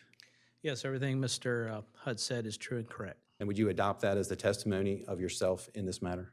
I would. Thank you. Thank you. Sorry for that formality.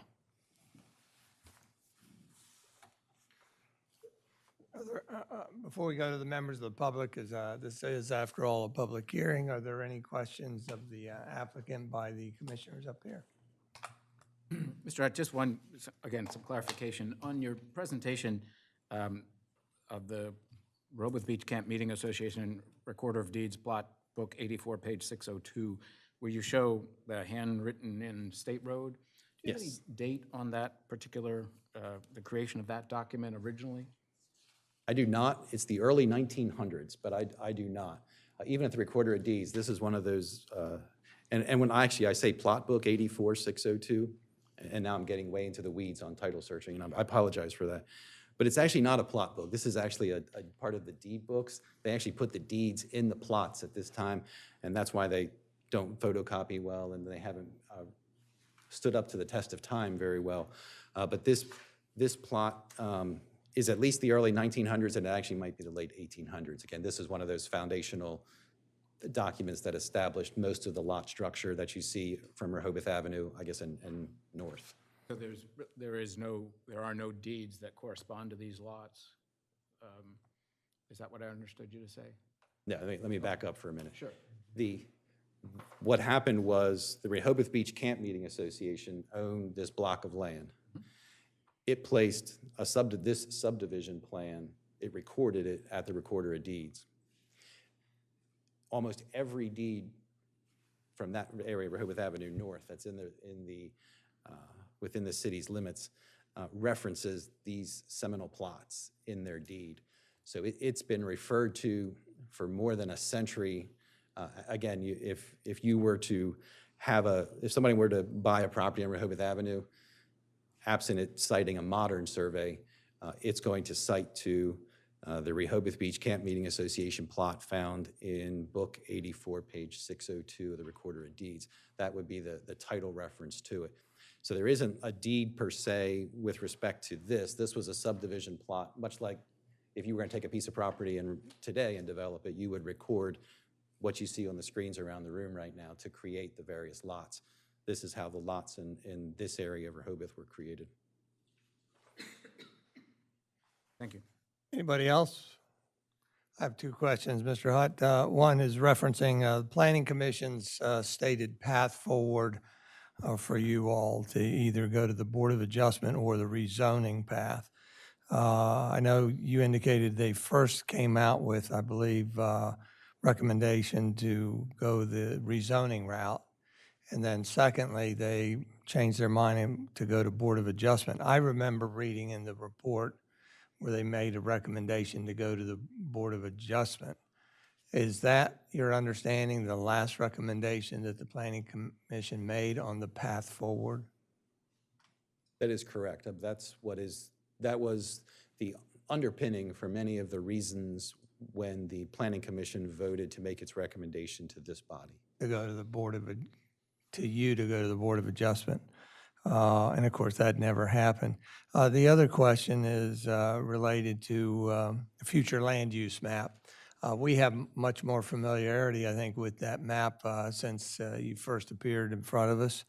And that is that the CDP, I believe, requires that no zoning can happen unless it's in compliance with the future land use map.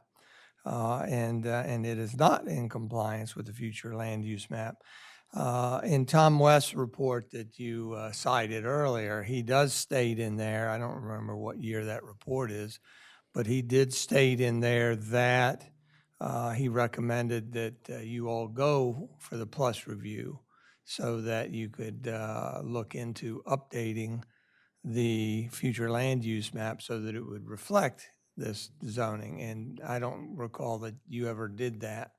And so I'm just getting confirmation that you did not do that.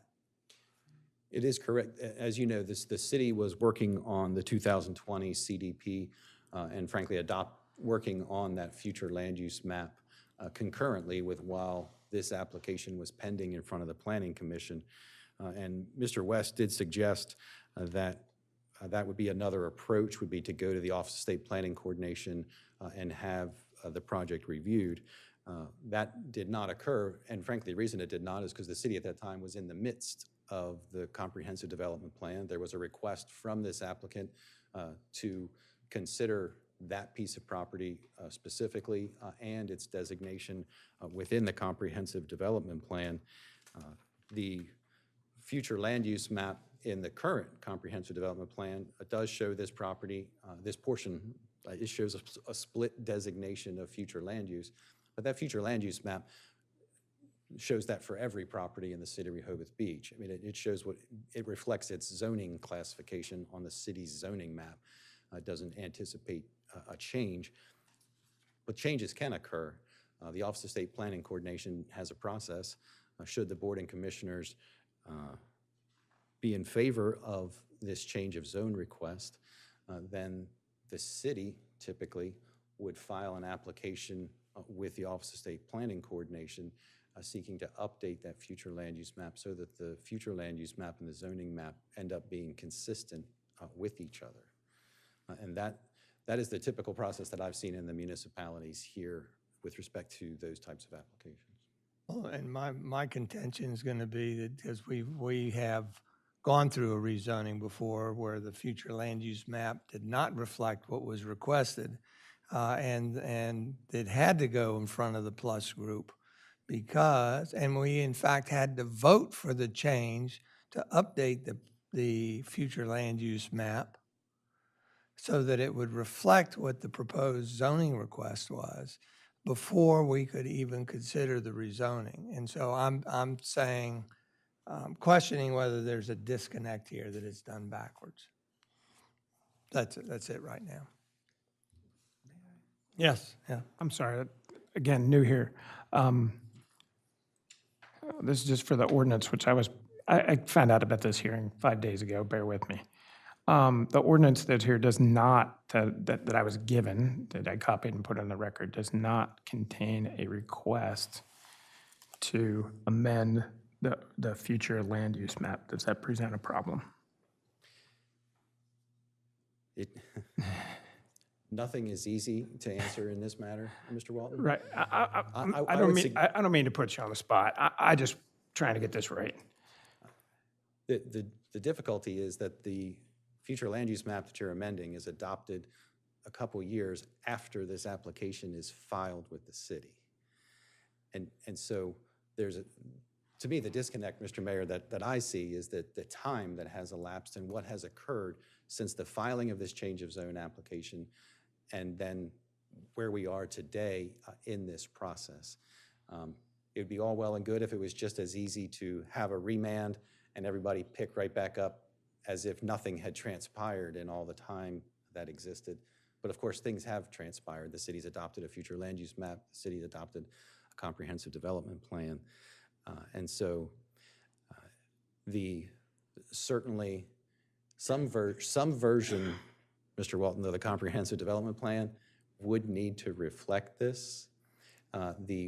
Certainly when the state is looking at this, and I know there's updates to comprehensive development plans that occur on scheduled time periods and all that. So some version of the comprehensive development plan would certainly need to identify this property and any changes that occurred. Right, because the comprehensive plan, I mean, that's 702D, I think it is, right? No development is permitted except in conformance with the comprehensive plan.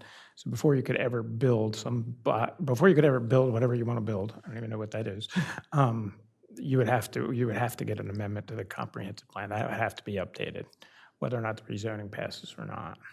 Agreed. But what is the steps of that is what I'm remembering of an earlier rezoning that was brought before us. That was the first step, was to basically a request that was generated to update the map.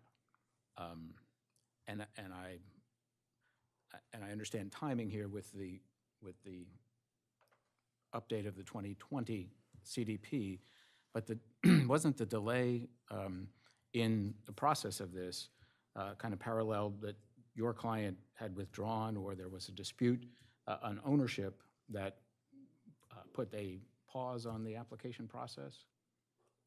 There was a time period when that was part of the delay, but then the Planning Commission process was extended, I think, beyond what was initially thought was going to occur. And the Planning Commission's recommendation ultimately is before the 2020 CDP gets adopted and certified by the governor. Yes, I'm not clear on the fact is the CDP, it may be incorrectly, but wouldn't the language of that process be identical in 2010 or 2020? This is a state mandated aspect as opposed to something that's contained in our own CDP. I'm just trying to think this through. As am I, to be fair. So I'm just, what's the effect, and that's why I asked the question. I should have thought about this before, but I didn't. What's the effect of not at this time? So let's say let's say the commissioners voted to rezone the property today. And so what's the effect of not having an amendment to the comprehensive plan at the same time? So the way I've seen it done is usually there's a request for rezoning and a request for amend the comprehensive plan. And the reason I asked you about the ordinance, which I learned about 5 days ago, was that's not in there. I mean, would the ordinance need to be adjusted to also require an amendment to the comprehensive plan? That would be the most prudent course, yes. I mean, I think that it could be contingent, it could be, or it could just say that they are both simultaneously done, yes. I just want to get it clean, that's all. And right now, my position is that we can't even vote in favor of rezoning because the future land use map does not reflect this request. So question for you, I'm sorry. Go ahead, Patrick. No, I was going to say that, again, trying to follow this through there, but the ordinance that we have before us doesn't reflect even the request, because it's a two-step. We have to have the request as part of the ordinance to say we will accept or deny the consideration of a update to the land use map. And then we would make the decision on whether to actually base a decision on the rezoning.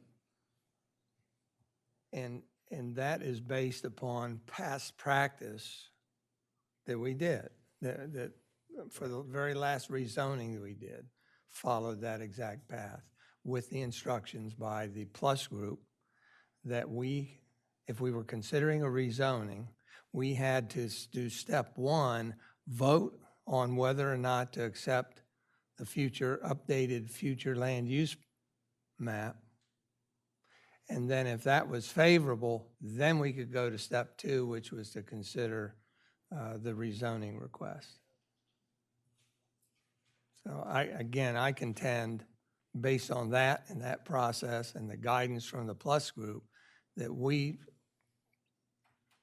are unable to vote favorably on this today. In fact, we probably shouldn't even consider it yes or no until we resolve the future land use map. Mayor, question? Commissioner Thayer? So you, yeah, sorry.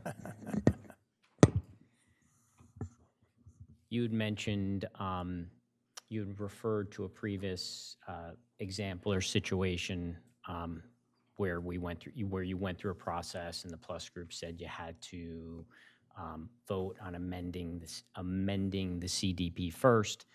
What was that? Where was that? What was that? It's a state office of planning, Yeah, it's Office of State Office of Planning, State Planning OSP. Coordination. So I'm familiar with the process. Mr. Hutt can correct me if I'm wrong, but generally when you have an amendment to the comprehensive plan, different jurisdictions do it differently because they have memorandum of understandings with the OSPC or the Office of Planning. So it depends, but generally, if you amend your comprehensive plan, you get what's called a plus report, which is preliminary land use service review. The state agencies comment on it, and it's part of that review process. So usually you get that report, and that's the amendment to the comprehensive plan. I don't know, because I haven't been here long enough, if you guys have an MOU with state planning that deals with some of that, because some of that's dealt with ahead of, I don't know the answer, I'm sorry. But that's generally the path forward. Generally, the path forward is that you would at least simultaneously amend the comprehensive plan and amend. But again, I haven't been here that long, so I haven't done this with you guys. I don't know how you did it in the past. I have no reason to doubt what the mayor has said. Can I just have a quick sidebar with the mayor? Yep.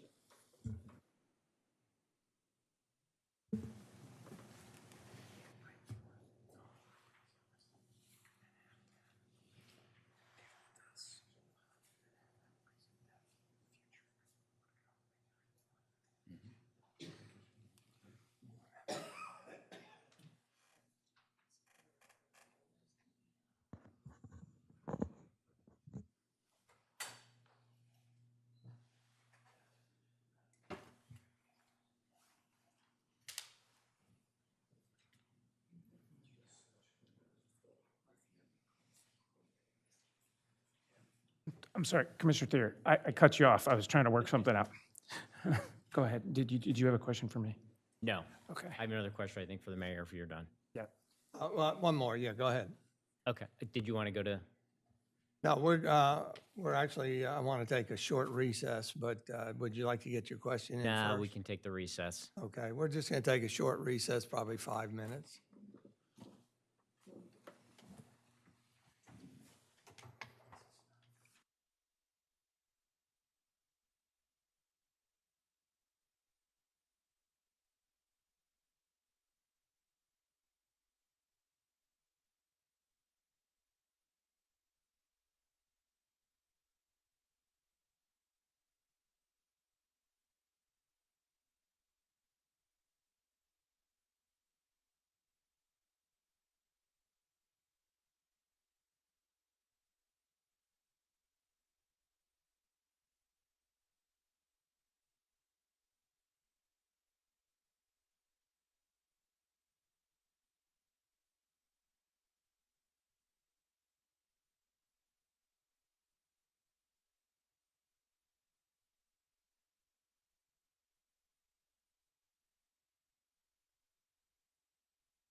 All righty, thank you for the recess. We are now out of the recess and back to business. Mr. Hutt? Thank you, Mr. Mayor. At the outset, I did want to make two comments before I make a further request. And one is just, and again, sometimes I hate to try to point out the obvious in these meetings, but we're back here because the Superior Court remanded us to come back here. And then sort of the second part, and it's part of the first part, part of that first comment, but the second comment I would make is that this application's been pending since 2019, and it's very unfortunate that this morning here is the first time that the amendment of the future land use map preceding any potential change of zoning classification arose. Having said those comments, the applicant would request that these proceedings be paused. I know Mr. Walton's very new to this matter, and I believe that Mr. Walton and I probably need to discuss the application of different versions of the comprehensive development plan and what the process would look like moving forward with respect to the CDP specifically. And so with that, we would ask that the meeting be paused. I recognize that you have a public meeting and you have certain obligations to the public, but that would be the applicant's position. So here's the question. If we pause the meeting, we got exhibits that already came in, proceedings that were already done. Would this then be the next public hearing, would that be a continuation of this? Does that make sense? Like, would you represent, or would that already be part of what's been presented? Well, I never want to have to talk again like that, so I would hope I don't have to represent. Okay, that's fine, that's fine. We wouldn't limit you. But I would also, and again, you're going to think, Mr. Walton, that I'm picking an argument, but I would tell you that I think this whole zoning process is a continuation from the original application that was filed in 2019, so I don't think that that is a distinction that makes a difference. But to the extent that we can, I certainly wouldn't want to have to go through this same history. And the other thing I would say is that, and the discussion I just had with my clients is, they reminded me again of the length of time that this has been out there, and we would love to be on the very next agendas that we would can turn it possibly around. be We on. would turn around as soon as, schedules permit. Right.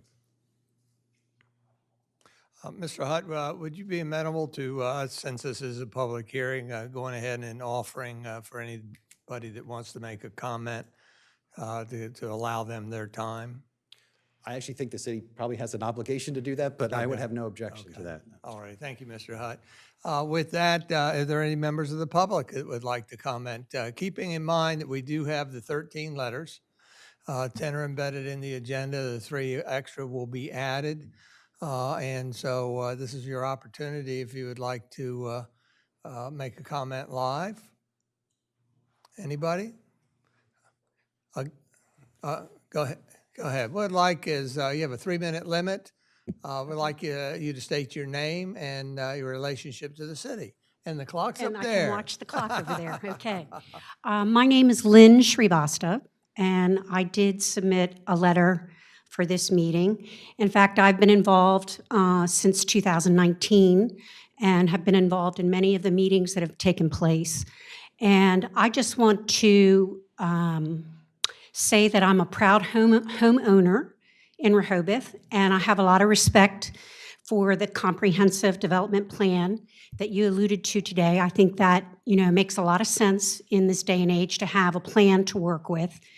And I also appreciate that it takes time to go through some of these things. And with that time, it costs money. Okay, I'm very much aware of that.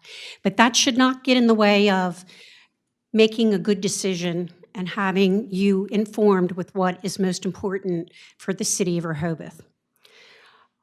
I would really like to reiterate that as a homeowner, and many of the homeowners that are adjacent to this proposed development do not want their property to be degraded or adversely affected by future development. Our biggest concern is that there is commercial property there, and quite frankly, I'd like to see that commercial property developed. That is not my concern. My concern is that the residential property remain residential and that any planning or future development would take that into consideration. Thank you very much. Thank you, Lynn. Carolyn? Carolyn Diefendorfer, I'm a city resident. I do not back up to this. I think that corner needs to be redeveloped. And the only thing I want to point out is that when this body, and granted it was different people, denied the rezoning with Rehoboth Auto, it was based on the argument that that house in question was being used as a house. Somebody was living in it. This piece of property is a parking lot. It's always been a parking lot, as far as I can remember. And I haven't been coming here for 50 years, but I've been coming here for almost 40.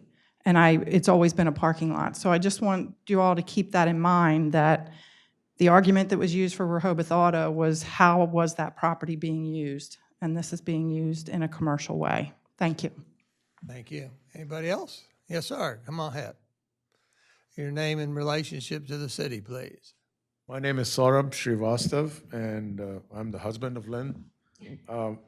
We have owned 605 Scarborough Village, which is the building that is adjacent to this property, for 41 years now. And 6 out of the 8 residents who bought in 1983 are still there. So there's been a continuity over there. This is the property that we feel will be most impacted by the proposed development. And we've been involved with this since 2019, and all along it's been proposed to be a hotel with adjacent parking. One of the questions I'd like to clarify is, are we still staying with the hotel theme, or are we moving away from that to any kind of commercial development? And I don't know whether I can ask this question here and get an answer, or? As far as we know, the original proposal stands. So the rezoning, if granted, would be based on it to be used as a hotel. Is that correct? As far, Right. Once it's rezoned, we cannot control what. That was the point of contention in the last discussion, and we never did resolve that. So that makes it very different. A hotel theoretically could be done in a manner that would be acceptable from our perspective by using the parking area as parking only. If the entire property is rezoned commercial and it is developed in any other form that is allowed in commercial development, then there could be different kinds of impacts on us. And that's a bigger concern. all right, thank you, thank you. Anybody else? Walter?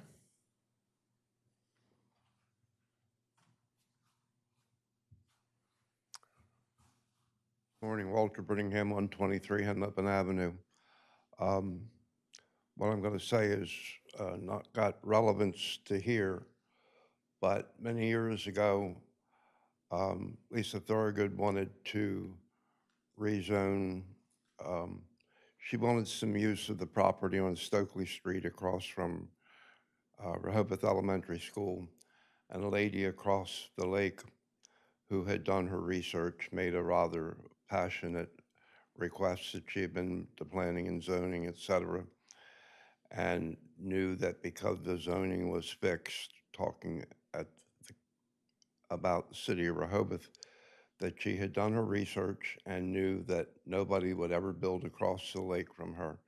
The lady that was testifying at the time said that she lived in the vicinity of Lorraine and Tom Zellers, that when you buy a piece of property and you trust the government, that when you've done your homework and you know that it's always going to be R1, that you're not going to have just anybody doing anything across the lake from you, that you shouldn't be undercut by the government. So it's been a parking lot for a long time. We moved here in '56. It's always been the parking lot for Rice Motors at the time.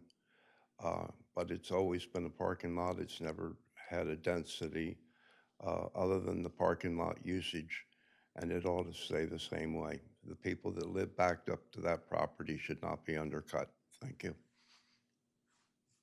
Thank you, Walter. Anybody else? Are you sure? Well, then we're gonna, we'll close If the. I could, Oh, I go have an ahead. instruction for y'all. So we started a hearing and it paused. And I think in this proceeding before, you guys actually took a break after the public hearing. And then you had some time in between and then you took a vote, those who were on the commissioners. Same rules apply here. Don't discuss it with anybody. This is, you can't meet with the applicant, don't meet with city staff, don't talk about it with your wife, don't talk about it to the newspaper. This is proceeding, you have to judge it on the record. Just keep everybody keep their mouth shut, don't discuss it. When we come back, we'll pick up right where we were and then we'll make the decision at that time. And we'll work on the procedure and make sure it's procedurally teed up correctly. All right. And that's assuming that, and so it's been decided we are pausing. Oh, you know what? That's a wonderful point. I think we ought to We ought vote to to, we should vote to pause. Because I'm adamantly against delaying this or pausing. Okay. I see absolutely no reason why we cannot vote on a rezoning contingent upon whatever happening with the future land use map and the CDP happening. I see absolutely no reason why that's not feasible.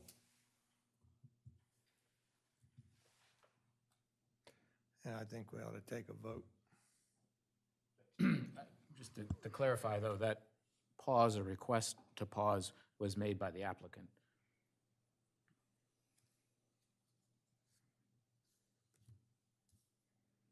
Great. I think, Commissioner, you're correct. I think we ought to have a vote on whether or not to pause. We have a request, and we ought to have a vote on it. So we would need a motion one way or the other. So this is to pause, what you're Yes. proposing is. Would language be? So a proposed motion to pause the public hearing, the request of the applicant, until it can be rescheduled at a later date.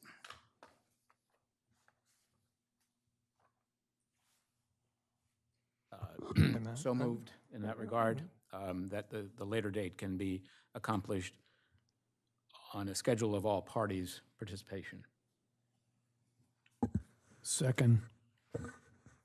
We have a motion by Commissioner Patrick Gossett and a second by Commissioner Bunky Market to pause the public hearing at the request of the applicant until it can be rescheduled at a later date. Is there any additional discussion? If not, I'll do a roll call vote. Commissioner Chernowski? Because the request came from the applicant, I vote aye, but I am disappointed that I believe this delay is being caused by the city, which is annoying to me because this issue could have come up before this meeting today. But I vote yes. Commissioner Gossett? Also, because it's based on the request of the applicant, I vote yes, but I do think procedures need to be fully established for future rezoning cases. Commissioner Markert? I vote aye. I'd just like to expedite the time before our next meeting. Commissioner Thier? I vote aye, given this is the request of the applicant to pause. I vote aye. I will also state that I do disagree with Commissioner Chernowski. I do not believe that this is at the fault of the city. There's plenty of fault to go around. And the mayor votes aye for the reasons articulated by my other colleagues. That's a 5-0 vote, and so this meeting is now, so the motion carries, and we can adjourn this meeting. We've got one last section of public comment. Is there anybody that has anything to say off topic? If not, no further business. We adjourn this meeting at 11:13 a.m. Thank you very much.